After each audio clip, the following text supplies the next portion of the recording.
Operation सिंदूर जो चला बहुत अच्छा चला, निरंतर चलना चाहिए। और जो भी हमारे सेना ने किया है, सैनिकों ने किया है, बहुत पराक्रम का कार्य किया है। हमें उनके ऊपर गर्व है।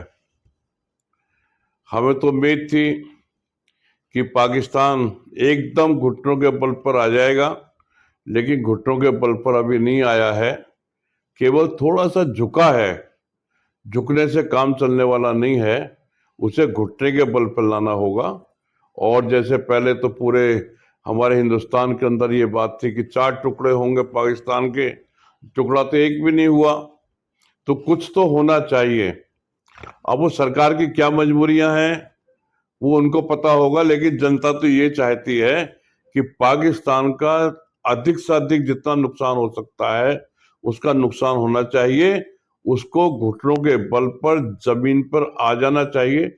ऐसी स्थिति हमारे देश की सेना, हमारे देश का जो नेतृत्व है पाकिस्तान की कर दे, तब माना जाएगा कि हमारा जो ऑपरेशन सिंदूर है वो पूरी तरह से कामयाब हुआ है।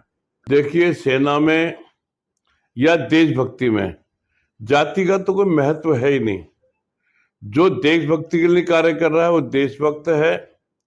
जो सैनिकों का काम कर रहे हैं वो सैनिक हैं। उसे बिरादरी में बांटकर या छोटा बड़ा आंक कर ये जो लोग नेता लोग विपक्ष के लोग कर रहे हैं, मैं तो उनकी बुराई करता हूँ, भर्त्सना करता हूँ।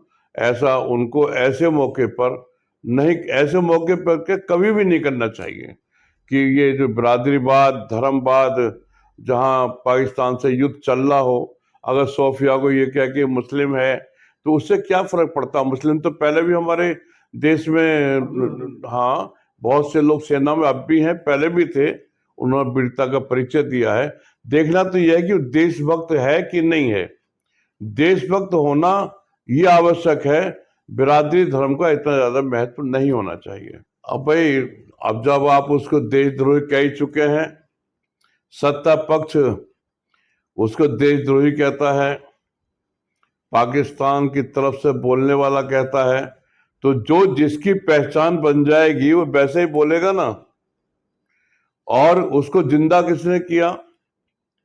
राहुल गांधी और कांग्रेस तो लगभग समाप्त हो चुकी थी, लेकिन उसकी बुराई कर करके, पप्पू कह कह के, शर्मिंदा कर करके उसको दोबारा से हमारे सत्ता पक्ष ने उसको खड़े होने का मौका दे दिया। आपने उसे मौका दिया है तो वो बोल रहा है, लेकिन जो ऐसे मौके पर राजनीति नहीं करनी चाहिए। और राहुल गांधी से और क्या उम्मीद कर सकते हैं आप? वो तो देशभक्त भी नहीं है, और जो जिसकी माँ विदेश की हो वो कभी देशभक्त हो भी नहीं सकता, कभी नहीं हो सकता। ये तो हमारे चाणक्य जी ने कहा था कि अगर महिला विदेशी है उसका पुत्र कभी भी राष्ट्रभक्त नहीं हो सकता, और ना ये राष्ट्रभक्त हो सकते हैं, ना ये राष्ट्रभक्त हैं। अब ये तो डिपेंड करता है हिंदुस्तान की जनता पर, वो उनको कितना आगे बढ़ाते हैं। आज स्थिति यह है, कांग्रेस के अंदर सोनिया गांधी विदेशी है, लेकिन अभी तक पता नहीं क्या क्या मामला है। गांधी परिवार का जो वर्चस्व है वो खत्म ही नहीं हो पा रहा है।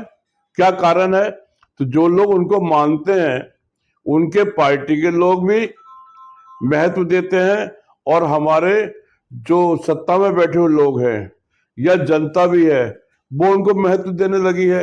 अब जब महत्व देंगे तो गद्दार जो व्यक्ति है उसको आप महत्व देंगे, बार बार उसका नाम लेंगे, तो वो तो सोचेगा मेरी ये पहचान बन चुकी है और मैं इस काम को बढ़ चढ़ के करूं। तो ये उसको महत्व नहीं देना चाहिए, बिल्कुल महत्व नहीं देना चाहिए। और प्रयास करना चाहिए कि ये व्यक्ति जहां कोई भी देश विरोधी बात बोलता है इस पर केस तुरंत लगना चाहिए। कि युद्ध किसी भी पार्टी के समय हो जाता है और उसमें विजय श्री प्राप्त हो जाती है, तो उसकी जो लाइफ है ना 5 साल के लिए और आगे बढ़ जाती है। तो विपक्ष देशभक्त है, मैं ये नहीं कहता देशभक्त नहीं है, लेकिन राजनीति आड़े आ रही है। वो जो उम्मीद लगाए बैठा था कि अब की बार बिहार के चुनाव में या और जो और जगह चुनाव होंगे तो शायद हमें मौका मिल जाएगा, लेकिन अब ये युद्ध हो गया पाकिस्तान के साथ, घोषित युद्ध तो नहीं हुआ, छुटपुट युद्ध हुआ है। और जो हमारे जो सैनिकों ने पराक्रम दिखाया है, उनको नुकसान पहुंचाया है, तो देश की तो एक तरह से विजय हुई है। तो उसके अनुसार अब ये भाजपा दोबारा सत्ता में आएगी, जहां जहां भी चुनाव होंगे, तो उनको यही डर है, दुख है कि भाई ये युद्ध हो गया इनके समय में, तो हम इनकी कमी निकालें कोई ना कोई। ये तो विपक्ष का काम है, वो कमी निकाल रहे हैं, राजनीति कर रहे हैं। तो ये नहीं होना चाहिए। नहीं करेंगे तो जिंदा कैसे रहेंगे भाई? नहीं करेंगे तो जिंदा नहीं रह सकते। उनको अपनी जमीन तलाशनी है ना कि भाई हमें वोट कैसे मिले, कमी निकालें। लेकिन ये है कि सैनिकों के ऊपर बिल्कुल कुछ बोलना नहीं चाहिए। अगर वो बोल रहे हैं तो गलत बोल रहे हैं। विपक्ष को ये सोचना चाहिए कि अगर आप सैनिकों का सम्मान करेंगे, देश का सम्मान करेंगे, तो जनता आपका सम्मान करेगी, अन्यथा आपको उखाड़ के बिल्कुल फेंक देगी।